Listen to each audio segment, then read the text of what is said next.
Qarangda, bu gaplarim qizlarga tegishli. Iltimos, yaxshilab quloq solinglar.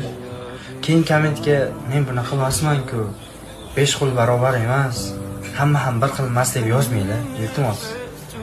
Qarang, bu gapim o'z egasini topib tochkasiga uradi.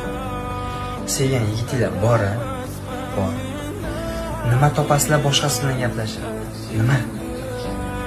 Bu akam edi, u sinfdoshim edi. U yoshlikdan o'sgan do'stim edi. Yo'q, bunaqasi bo'lmaydi. Umuman bo'lmaydi. Bu narsani sevgan yigitinglarga umuman tushuntirib bera olmaysizlar. Umuman. Nima bilan o'ynashsizlar, o'g'il bolani rashki bilan o'ynashmanglar. Shunday shu ishingizga sizni musorga tashlab boshqasini tanlab ketsa, yana kim aybdor qilasiz? Yana o'sha erkak. To'g'rimi? Iltimos, ozgina o'ylab ish qilinglar, ozgina. Сколько бы я не просил, но ты же знал.